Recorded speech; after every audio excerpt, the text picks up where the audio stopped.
I'm David Knowles, and this is Ukraine, the latest. Today, we bring you the latest news from across Ukraine. Update from the US as negotiations on support for Ukraine grind on. And we hear more about events inside Russia as thousands protest in the Republic of Bashkortostan, and even more freeze as pipes malfunction in the Russian winter. Bravery takes you through the most unimaginable hardships to finally reward you with victory. If we give President Zelensky the tools, the Ukrainians will finish the job. Slava Ukraini! Nobody's going to break us. We're strong. We're Ukrainians. Every weekday afternoon, we sit down with leading journalists from the Telegraph's London newsroom and our teams reporting on the ground to bring you the latest news and analysis on the war in Ukraine. It's Thursday, the 18th of January, 1 year and 328 days since the full-scale invasion began. And today, I'm joined by Associate Editor Dominic Nichols, Brussels correspondent Joe Barnes, US Editor Tony Diver, and, making her podcast debut, journalist Lily Shanahan. I started by asking Dom for the latest news from Ukraine.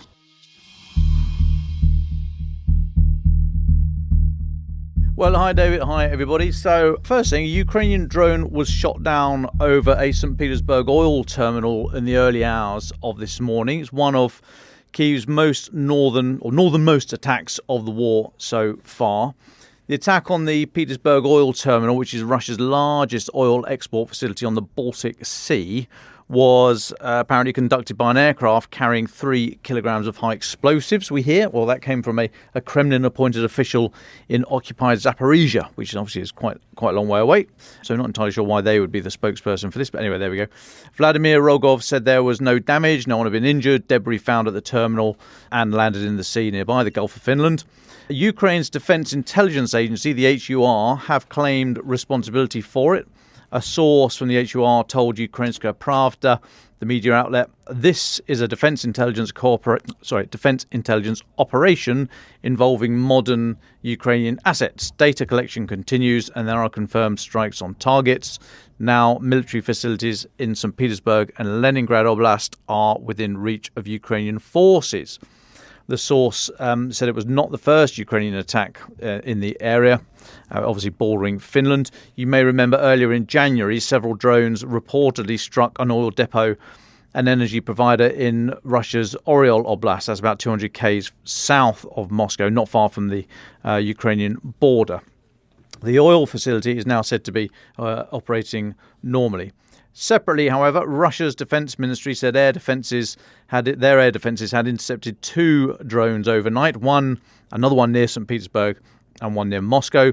The defense ministry did not comment on any damage or casualties. Governor Vyacheslav Gladkov said that, so it's down in Belgorod, now down near the Ukrainian border, a Ukrainian 10-missile salvo down near the border apparently left one person wounded and electricity lines damaged. Like I say, that came from Russia's governor down there, Vyacheslav Gladkov. Then in Ukraine, Ukraine's Air Force said it had shot down 2 missiles and 22 of 33 drones launched by Russia overnight. Just as we've seen in recent weeks, the drones were launched from the Primorsko-Akhtarsk area, southern Russia, on Russia's Sea of Azov coast. Also launched from the Kursk region. That came from Ukraine's Air Force. They say at least 2 S-300 missiles targeting Kharkiv Oblast were launched from the Belgorod region, which is just over the border from Kharkiv, just north of Kharkiv. The drones were downed over Sumy, Mykolaiv, Kherson, Dnipropetrovsk, Kirovrad and Khmelnytsky oblasts, and at least 4 of the 22 drones were shot down over Sumy, which damaged an industrial area there. In Kharkiv region, a 57-year-old woman was killed and her apartment was hit by artillery shelling.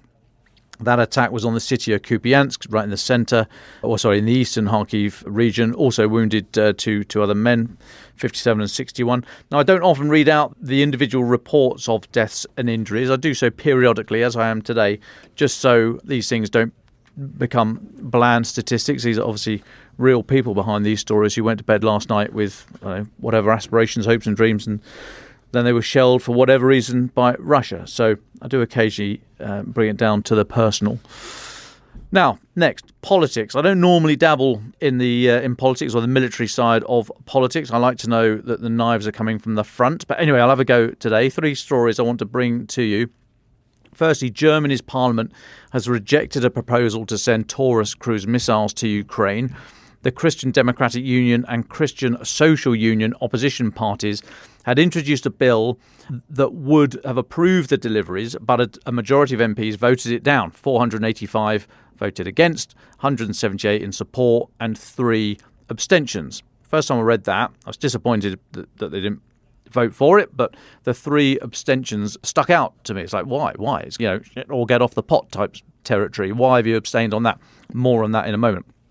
Now, nearly all the lawmakers from the 3-party governing coalition, that's Chancellor Olaf Scholz, Social Democrats, the Greens and the business-friendly Free Democrats, were opposed to the motion.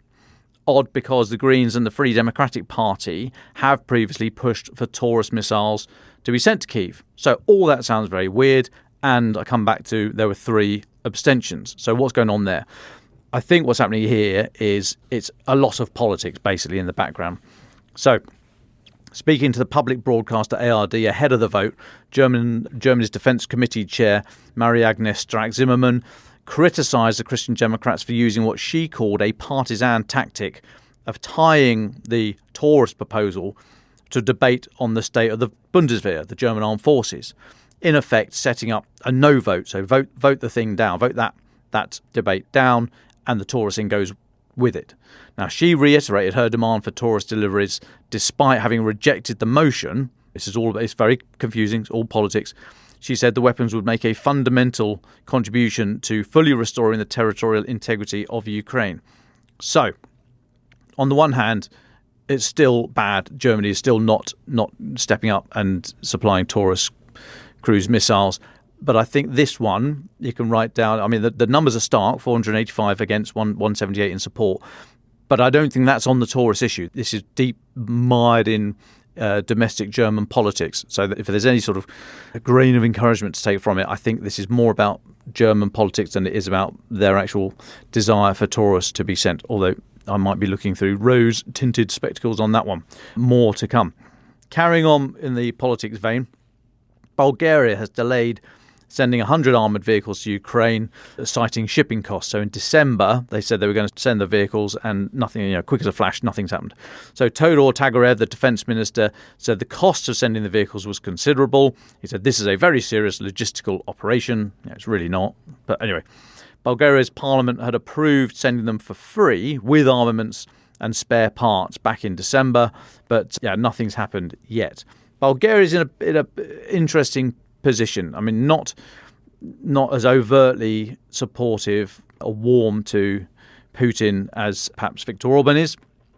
And they have provided Ukraine with a variety of aid since the start of the full-scale invasion. But there is a large minority, if you like, a large feeling of pro-Russian sentiment. Many Bulgarians supported a position of neutrality regarding the war. A poll in October 22 found that 67.5% said their government should take no side. But another one in June last year, so the first one, October 22, then by June 23, shifted slightly.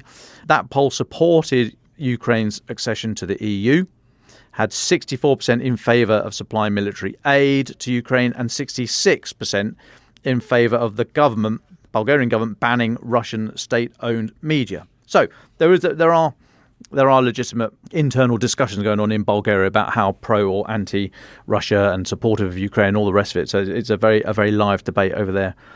The next one on the politics front, the Australian government, and thank you to folks who have got in touch with me on this one. I've been trying to look into it. I've left messages for the military and Air Force attaches in the Australian High Commission here in London over quite a number of days. No one's picking up the phone to me. No one's replying to any of the messages. But the Australian government has formally rejected a request from Ukraine to access Australia's fleet of the now retired Taipan helicopters. Basically, Australia has 45 Taipan MRH-90 aircraft. They were retired last year. It's been a troubled program. The final straw was a crash in Queensland that killed 4 armed forces personnel on an exercise. So they were retired then. Defence Industry Minister Pat Conroy said there are no Taipans that are currently in flying condition. He said to get any up to flying condition would require a huge investment in taxpayers' funds, time and resources to do that. He didn't say whether Ukraine had been given the chance to make that decision for themselves and maybe take them on and then do the work that's required. So bizarrely, the aircraft are currently being dismantled and they're going to be buried. They're just going to be buried in a hole in the ground at an Australian defence site. So it's 45 aircraft. Okay, a troubled programme. After the crash in Queensland, one had to ditch, as in make an emergency landing into water. Everyone got out of that one, but clearly it's not a happy aircraft. But that's not to say that there's no military utility in them, and Ukraine did formally ask for these 45 aircraft, so they felt they could do something with them. Retired Australian General Mick Ryan, we've had on the pod before, who clearly knows his onions when it comes to this sort of stuff. He said it was a scandalous decision. He put out a thread on Twitter and he said rushing to bury usable helicopters rather than transferring them to a nation fighting for its life is shameful and a national embarrassment. So coming in Australia, what's going on there then? And just finally on the kind of politics side, perhaps a ray of sunshine, France says it's going to, in this year, so by January 25, it's going to produce 78 Caesar howitzers, long-range artillery for Ukraine. This comes from French Defence Minister Sébastien Lecornu. He was speaking on television channel, the France Inter television channel. He said, currently there are 49 such cannons in Ukraine that have achieved tactical success. Our goal is to produce 78 Caesar guns in 2024, encouraging Europeans and our allies to participate in the project. Now, he said, he's talking about the long-range Caesar self-propelled gun, flagship of the French artillery, each one costing between 3 and 4 million euro, a price which he believes is acceptable to allies. He also said that the delivery to Ukraine of about 40 additional Scalp cruise missiles, Scalp EG, which are effectively the same thing as the British Storm Shadow cruise missiles. They were pledged by President Emmanuel Macron. Mr. Lecornu said that those deliveries are going to begin soon and will continue throughout the year. And then just very finally for me, David, you would have seen this. I'm not going to snaffle Joe's sandwiches. He's written an article on this. There's some very striking footage of a Russian T-90, I think it's T-90M tank being engaged, we are told, with a Bradley, US-supplied Bradley infantry fighting vehicle. The 25mm chain gun on the Bradley is taking the T-90 apart, basically. It doesn't seem to be penetrating the armour, but it's certainly stripping everything off the turret. It's then hit by an FPV drone, first-person view drone. Interestingly, footage from later on suggests the 3-person crew survived. They all got out. We saw them running away, although reports are that 2 were subsequently killed, one captured. But it's interesting, firstly, the punishment that a modern tank can take and still protect the crew. But it's also very interesting that a Bradley, that's generally a modern tank, should be able to... So another tank should kill a tank. You shouldn't have an infantry fighting vehicle that could really do this. So the T-90 should have been protected against a 25mm gun from a Bradley, and clearly it wasn't. It wasn't destroyed. It was what we call an M kill rather than a K kill, so mobility kill. It can't move, but the crew has survived, and maybe the gun would still work. Not a K kill, which is total catastrophic destruction of the vehicle, but still very striking footage. You'll find it on our website. You'll see it all over social media. It's worth having a look at. It's highlighted because it's very visually striking, as I say, but also Vladimir Putin last year in June said that the T-90 was the world's best tank, but clearly nothing is completely invulnerable on the battlefield. But very, very interesting to see the rate of fire and the accuracy with which a Bradley can take on a target. And I'll pause for breath there, David. Thank you very much, Dom Nichols. Joe, let's go to you next. Do you just want to add some more context on some of the things Dom was saying about the vote in the German parliament? And then do take us through some of the diplomatic and political updates you've been looking at. Yeah, first of all, let's go to the German parliament and why, despite sort of like the Greens and some members of the coalition backing Taurus, and why they basically voted it down. It was essentially a vote of confidence in the coalition government. They don't want to lose their jobs. So why back an opposition motion calling for Taurus and basically against the government rather than Taurus itself. So basically all domestic politics. I'm sure Germany's NATO allies, like the French, the British, who have sent long-range capabilities, I'm sure the Americans are on the phone suggesting that they can probably do more. I will go to some of the diplomatic updates that we have today. So first of all, Hungary has rebuked Ursula von der Leyen for saying an agreement on the vetoed €50 billion aid package for Ukraine is close. So Viktor Orban's chief of staff, who oddly followed me on Twitter the other day, so I shall message him about this, he said the talks were ongoing, but it was not certain that an agreement would be reached. So, as I said yesterday, Mrs von der Leyen, the President of the European Commission, said that she was confident that all 27 EU member states would back the deal, which is €50 billion over the next 4 years, basically to help prop up Ukraine's economy. Viktor Orban is quoted as saying that he will only support the aid deal if the EU commits to an annual review, basically, as I said yesterday, giving Viktor Orban an option to veto every year, basically kicking the issue of his veto into the long grass and into the future. And then over to add to what Dom said about the French aid and basically the French being a bit under fire for not committing enough. France today has hit back and berated Germany for shying away from sending its game-changing Taurus missiles and rejects claims that it is lagging behind providing military aid to countries, to Ukraine. So the French defence minister basically said, look, we are supplying dozens of Scalp missiles, while Germany has refrained from sending its homegrown Taurus. So this is what he had to say on France Inter. Germany refuses to deliver Taurus missiles, which are the equivalent of Scalps, and which are real game changers. And yet President Macron has announced a delivery of 40 or so of these missiles. So basically this comes as part of a mounting row over Olaf Scholz's comments the other week when he basically called on other EU countries, implying indirectly that France isn't doing enough, based on a report from the Kiel Institute, which suggests that France had only delivered €440 million worth of military aid. And France's defence minister has essentially also slammed this report, saying it's neither trustworthy or viable, and basically saying that the Kiel Institute has confused pledges of deliveries of weapons that work, basically saying that, look, Ukraine has been given a lot of sort of decent stuff like the Caesar 155 artillery howitzer and self-propelled, which the Ukrainians love by all accounts, and the Storm Shadow equivalent of Scalp. So basically it's the continued row going on there. Also, what's interesting, in Paris today there is a meeting of what is a new artillery coalition for Ukraine. It's 23 countries that basically aim to help Ukraine by providing them with enough 155mm artillery shells. Ukraine's defence minister has cancelled his planned visit to France because of security reasons for this, but we don't actually know exactly why. Let's move to David Cameron. That's Lord Cameron of Chipping Norton, Britain's foreign minister or foreign secretary. He has compared Vladimir Putin to Adolf Hitler and has urged the West not to appease him. So David Cameron, Lord Cameron, gave an interview to Politico while in Davos. This is what he had to say. To me, Ukraine is the absolute number one priority. This is the challenge for our generation. This is like being a foreign minister or a leader in Europe in the 1930s.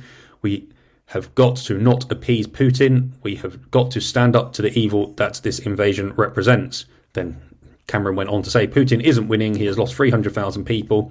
He's lost a fifth of his Black Sea fleet. He's added two very important and powerful, well-trained members of NATO, basically referring to Sweden, who haven't yet quite joined but are literally on the cusp, and Finland, who joined last year. Back to Ukraine. Dmytro Kuleba, the foreign minister, while in Davos, has said there is no point of negotiating a peace agreement with Vladimir Putin because he will continue to fight wars until he dies. This is what Dmytro Kuleba had to say. Putin clearly said 2 days ago, we are not going to give away what we have achieved. What's the point of talking to him? I think he will be fighting various wars until he dies. We just need to understand one thing. We, not just Ukrainians, but also people who defend certain rules, have a historic responsibility to win this war. His Russian counterpart, Sergei Lavrov, has essentially hit back, saying Russia will not agree to peace a peace deal with Ukraine unless Ukraine agrees never to join NATO.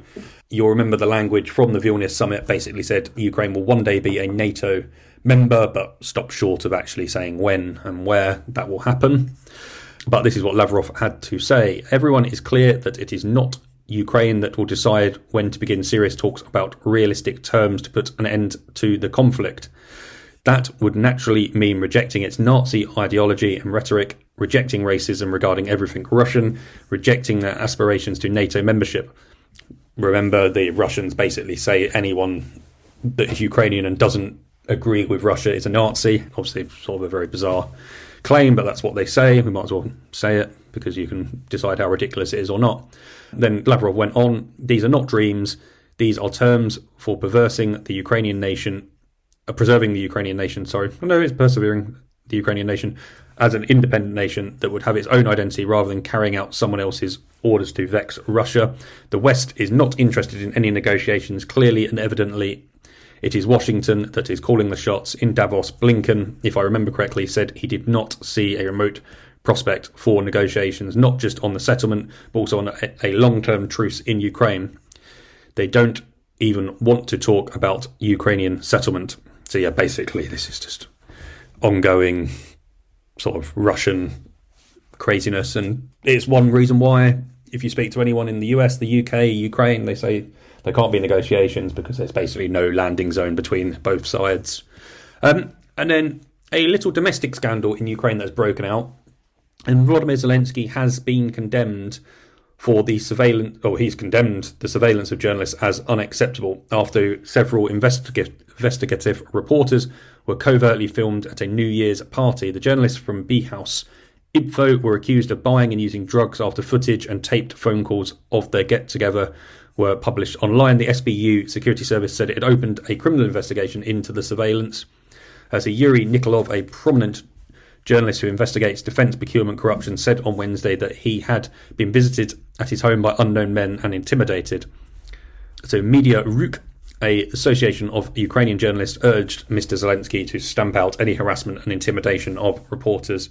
So yeah, interesting. Obviously, you see what happens. There's been lots of stories and releases by the Ukrainian government that there is lots of corruption within the defence procurement sphere, and that's something they're trying to stamp out. It's why former Defence Minister Reznikov was essentially sacked and handed his marching orders and replaced. And yeah, that's apparently coming back to bite journalists on the arse a little bit who are trying to uncover it, and Zelensky is coming to their rescue a bit because it's one of his main priorities. And I'll stop there, David. Well, thank you very much, Dom and Joe, for your updates there. Let's go to Washington, D.C. then for our US editor, Tony Diver. Tony, I know this won't be a particularly long section, but I know you wanted to just keep us in the loop in terms of what's happening in the US and the incoming, on the horizon, votes to approve this new aid package to Ukraine. Thanks, David. Yeah, good morning, everyone from Washington. Yeah, I'd just like to give a couple of quick updates on what's going on here on the ground. I just got back from Iowa, where we've had the first Republican caucus of this Republican primary race, where Ukraine was coming up a little bit on the ground. There's still those accusations that we talked about last time from Donald Trump and from Ron DeSantis accusing Nikki Haley essentially of being a warmonger. That is becoming a bit of an issue in this race, where those on the right of the party are accusing Nikki Haley of wanting to get America involved in more foreign wars. So that's bubbling along in the background, as we talked about last time. But I'd also like to give an update on what's going on with the negotiations in Congress. So as we've said several times on this podcast, there is this ongoing logjam between Congress and the White House, where Joe Biden wants to get his $61 billion package through to allow him to send more US weapons to Ukraine. And that's being opposed by Republicans in both Congress and the House, who are insisting that there needs to be some kind of movement from the White House on domestic border measures in order to allow them to vote for that. So what happened yesterday was that there was a meeting at the White House with both senators and representatives, where they talked about a potential landing zone for this deal. It's probably important to know that we've been talking about this deal since October, I think, and nothing's materialized so far. It seems like we're getting a bit closer in terms of working out what both sides want out of this. There was press conferences then held by all sides afterwards, in which the Democrats in the Senate said that they thought that we were more than 50% of the way towards a deal, which, if that gives us any idea of the timeline, suggests that we're still not that close. But they said it was Chuck Schumer, the Democrat leader in the Senate, majority leader, said that it was the first time he could ever say that we were more than halfway there. So there's an update there. But I think perhaps the more interesting thing was Mike Johnson, the Speaker of the House, saying that he didn't think that a deal was that likely unless the White House would agree to move on some of the more controversial measures. And that includes this policy of parole, which we talked about last time, which basically allows the president to allow illegal asylum seekers or illegal immigrants into the US under a special presidential order. The Republicans in Congress would like to get rid of that power because they say that Joe Biden could abuse it or has been abusing it. And that's their red line. The White House, unsurprisingly, doesn't want to give up the power that it holds to do that if it ever came to it. So that's the lines of where the negotiations are at the moment. I think it's interesting that we're seeing a slight divergence here between Republicans in the Senate and Republicans in the House. That's because it seems that the Republicans in the Senate are a little bit more willing to agree a deal here. We have known for some time that the House is more hard line, and those who've been following this for a while will remember that it was actually the Senate that was much more pro passing a deal for Ukraine spending a couple of months ago, before we found that Mitch McConnell and some of those other prominent Republican senators then turned against a deal. So it's true that we still have a bit of a division there, where House Republicans, a lot of whom are from the kind of MAGA Trump wing of the party, are a lot more skeptical of agreeing something on this than the Senate is. At the moment, the deal has been negotiated with the Senate, and that's looking like where the legislation will originate. But we know that anything that is agreed with Senate Republicans then has to go through the House anyway. So Mike Johnson and his Republicans in the House, who have a majority, essentially have a veto over what's agreed here with the White House. And as we're seeing, there's not a huge amount of movement in terms of bringing something forward. So I think for those of us who thought that we might be able to get a deal in January, that's now looking very unlikely. This is the can's being kicked down the road. And as we've discussed many times, and as the others will know better than me, the Americans not being able to supply weapons does create a problem on the ground. It's already creating shortages. There have been warnings that the Ukrainians will have to choose which targets they defend themselves from when the Russian winter bombing campaign continues. And that's because, quite simply, they don't have as many air defense missiles as they would like to have, and they are having to already conserve some of their supplies on the ground. So, yeah, that's the latest from Washington. Unfortunately, there isn't any major movement, but what we are seeing perhaps is the outline of what a deal might look like should the White House want to agree to it. Thank you so much, Tony. And just quickly, you mentioned you just come back from Iowa, reporting there. Did the issue of Ukraine, support for Ukraine, come up much on the ground when you were out there? Well, Nikki Haley's very keen to talk about it. We know she's Trump's former UN ambassador. She's a more establishment Republican, I suppose you could say. She does believe that the US should be taking a prominent role in the world. It should be defending freedom. It should be defending Ukraine specifically from Russian attacks. And she argues that defending Ukraine now sets a precedent which would show other authoritarian regimes around the world, perhaps China in Taiwan, but perhaps Russia elsewhere, that the US is willing to stand up to incursions into foreign soil. And so she says that it's vital that we continue to spend this money. That's picked up by the other side, by Ron DeSantis and Donald Trump, who accuse her of bringing the US into foreign wars, potentially endangering US troops in the future, and spending money that they say should be best spent on domestic priorities, including the border, but also including various other campaign promises that they've got. So yes, I think the nitty-gritty of Ukraine isn't really discussed on the campaign trail. There's not a huge amount of awareness here of what exactly is going on, but I think it's being discussed pretty much in terms of the defense of global freedom versus the budget and how much money is being spent on this stuff. And you see those arguments are playing out even when you speak to voters as well. There is concern that some Republicans and especially Democrats want the US to be involved in continuing wars which are expensive and and potentially harmful to US troops.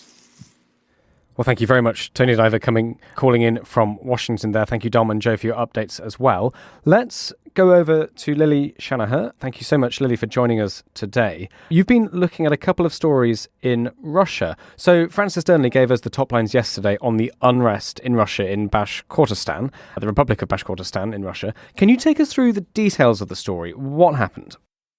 Hi, thank you for having me. So, in recent days, particularly yesterday, thousands have gathered to protest the sentencing of an activist who's been charged with inciting racial or ethnic hatred.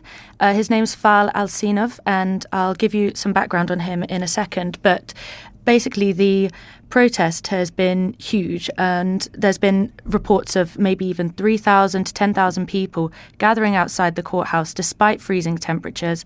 They're shouting phrases that translate to English things like shame, we are with you, and calling for his freedom. Videos shared on Telegram, which is a popular social media site in Russia, have shown police vans arriving to the town and riot police with the helmets and shields clashing with protesters. In response, protesters are shouting and throwing things like snowballs and gloves at police, but police have reportedly tear-gassed and hit protesters with truncheons, and have seen videos of protesters being carried away by their peers and kneeling down and rubbing their eyes, washing it with water. There were some reports that people tried to block the courthouse entrance after the sentence was announced. Fail has been sentenced to 4 years, and this charge stems from a speech he gave at a rally in late April last year in the village of Ishmurtazina, which is also in Bashkortostan, which is a republic in the Ural Mountains on the border with Central Asia and Europe, Eastern Europe. And in that speech, he was criticising the local government's plans to start gold mining near the village, as it would bring in and using migrant labourers to do so. He used a phrase in Bashkir which says "karahalik," which kind of has been translated in Russian to black people and is a derogatory term to Central Asians and people from the Caucasus. But his supporters and Alsinov himself, who has stated he's going to appeal, have said the words in fact mean poor or common people and were mistranslated. Supporters are also saying that this is politically motivated and is kind of revenge for Alsinov's activism in the past. So he was a leader of this organisation called Bashkort, which wanted to preserve and protect the culture of the Bashkir people. And that was actually declared an extremist group in 2020 and so is no longer in existence. He also protested against the industrial development of a sacred hill, of which there are only 4 in the region and are sort of associated with folk legends and things like the Bashkirs, and has held rallies in defence of the Bashkir language. So it seems that while he could have said this thing and it could have been mistranslated, it does seem to many protesters and supporters of Fail that, in fact, he's just the kind of government is just getting revenge on him for his activism. According to local media, Alsinov called Russia's mobilization drive a, quote, genocide of the Bashkir people, end quote, and said Moscow's offensive, quote, was not our war, end quote. And Lily, thank you so much for that. How much should we read into this? How much does this matter, do you think, in your experience of watching Russia? And what's the situation now in Bashkortostan?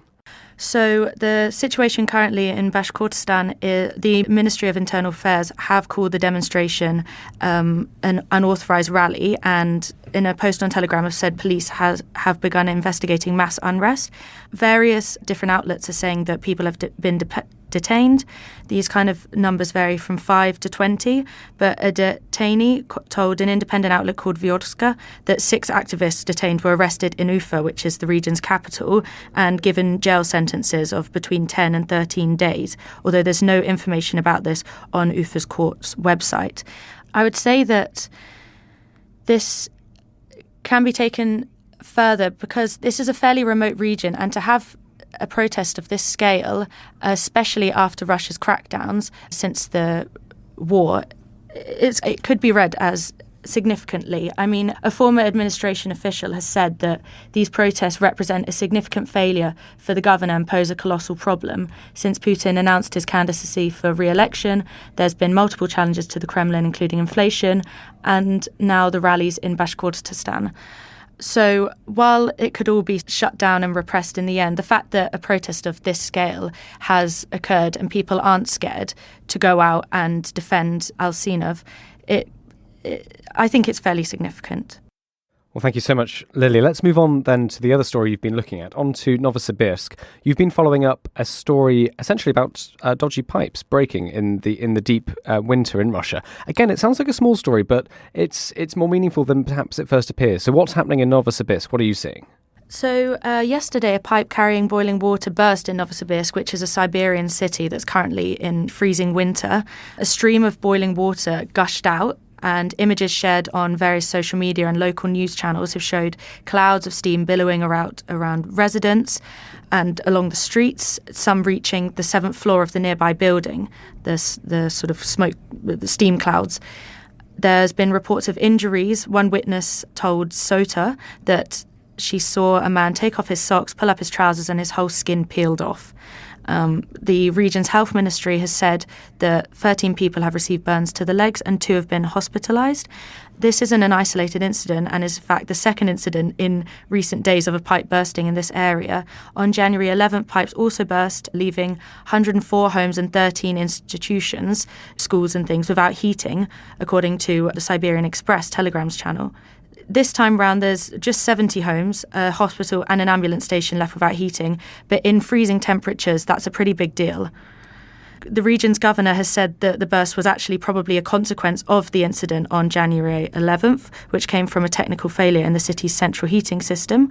And the Siberian Generating Company, which is responsible for supplying heat to the houses, said that there was a defect in the pipeline.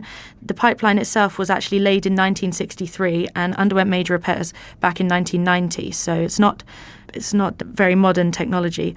It was initially reported that 200 houses were located in the area where the heat is disconnected, but now it's specified that it's about 69 to 70 houses, 2 nurseries, school, and a tuberculosis hospital.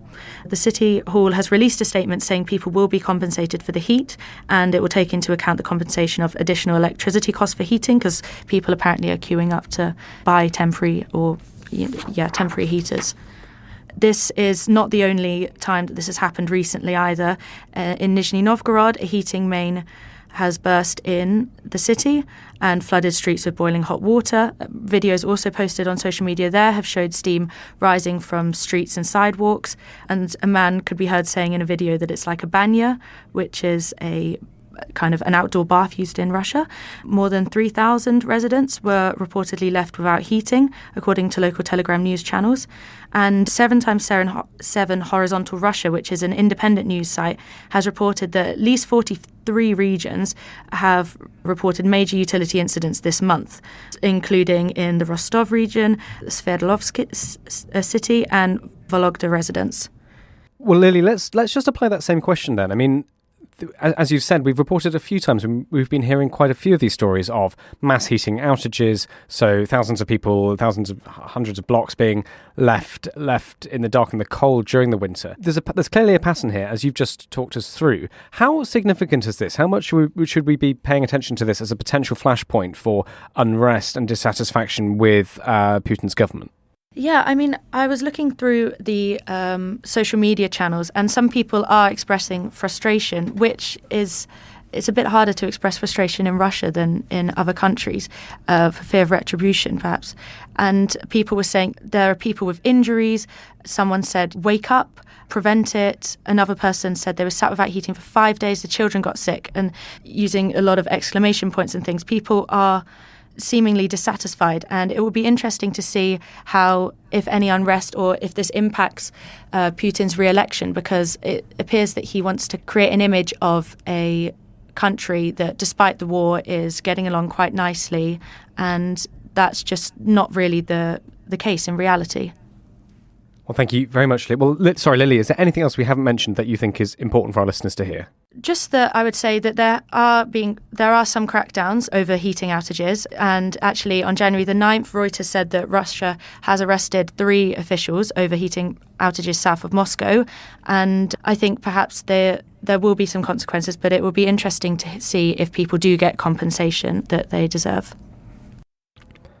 Well, thank you very much, Lily Shanahan, for that. Let's move now to our final thoughts then. Dom Nichols, would you like to go first? Yeah, sure. Thanks. So just continuing the theme of the chat I was referencing earlier on with it on the politics side of it, I'm going to be channeling my inner Celeste Patterson in the next few hours and going to an event with a number of European diplomats, the diplomatic corps. I will try not to spill the mayonnaise down my shirt. But if anybody had some thoughts, questions, comments they'd like me to try and put to the diplomatic corps here in London, I would be very willing to try and get them into a conversation if possible. I will be speaking to people if I can, about Taurus and Caesar and all the rest of it. But if anyone had any thoughts about what they would like to ask a very senior European diplomat, or not just European actually, there should be loads of others there, I will try and put that to them. Thank you very much. You know where to find me on all the usual socials and stuff. Thanks. Is this the event, Dom, that, despite our urging, you've not invited myself or Francis as a date? But never mind, we can talk about that afterwards. Joe Barnes, would you like to finish off today's episode? Sure, I would say where's my invite, but that's quite happy to be avoiding diplomats, since that is my life is revolving around what they're doing and what they're saying. No, just some interesting remarks that Dimitri at War Translated has put on Twitter and kindly translated for us. And it's a series of interviews with fighters from the 47th Mechanised Brigade. That's who the Bradley that blew up the T-90 belonged to. And they're basically one of Ukraine's best equipped brigades. They were given Bradleys and Leopard 2s and were basically created to spearhead the counteroffensive, but in October were moved to help defend Avdiivka in Donetsk. And they're just interesting that they're sort of saying and speaking about the defence of Avdiivka at the moment in this. And one of the soldiers is saying, look, we see these Russians from afar. The majority of them die on the approach. We basically are able to take them out because they're sent to an obvious death. And they're saying that the Russians that are sent in to attack Avdiivka are sent in groups of 20 or 30. As their sort of comrades get shot down, gunned down, killed, injured, they're just left and people are treading over corpses. And they're basically forced to advance through fields and wooded areas where there's no cover and there's nowhere to hide. But essentially the Russians are told to keep going. And it's just interesting to think, because we often look at think pieces and good analysts who say Russia are learning from their mistakes. But I think Avdiivka was subject to a attempt at combined arms manoeuvre at one point when Russia launched a offensive a renewed offensive in the area sort of November, December time last year. But now they're back to their old tricks like we saw in Bakhmut, and they're essentially just piling through the meat grinder and ploughing forward like you wouldn't believe. And what's interesting to say is the 47th, as I mentioned, were one of sort of the elite brigades pulled together, equipped with all of the best Western weaponry. And they're saying actually the Russians have more men focused on Avdiivka than they had defending in Zaporizhzhia, where Ukraine had such a tough time trying to advance through various minefields and series of defensive lines. So it's interesting to see the Russian priorities on that front. And it's like one of the guys, and he looks like they don't name them, one of the Ukrainian soldiers, he looks incredibly young, basically saying that here the Russian enemy is like advancing and they look like zombies as they're doing it. Yeah, it's horrible scenes for the Russians, good news for the Ukrainians, I guess, but if Russia carries on piling resources into it, Ukraine will one day not be able to hold out. Because, like we saw in Bakhmut, numbers do play in the favours of Russians, and the Ukrainians aren't willing to just leave their men in the kill zone longer than necessary. So yeah, it's interesting to see how it's developing down there. Ukraine the Latest is an original podcast from The Telegraph. To stay on top of all of our Ukraine news, analysis and dispatches from the ground, subscribe to The Telegraph. You can get your first 3 months for just £1 at www.telegraph.co.uk/Ukraine the Latest. Or sign up to Dispatches, our world affairs newsletter which brings stories from our award-winning foreign correspondents straight to your inbox. We also have a Ukraine live blog on our website, where you can follow updates as they come in throughout the day, including insights from regular contributors to this podcast. You can listen to this conversation live at 1 p.m. London time each weekday on Twitter Spaces. Follow The Telegraph on Twitter so you don't miss it. To our listeners on YouTube, please note that due to issues beyond our control, there is sometimes a delay between broadcast and upload. So if you want to hear Ukraine the Latest as soon as it is released, do refer to the podcast apps. If you appreciated this podcast, please consider following Ukraine the Latest on your preferred podcast app. And, if you have a moment, leave a review, as it helps others find the show.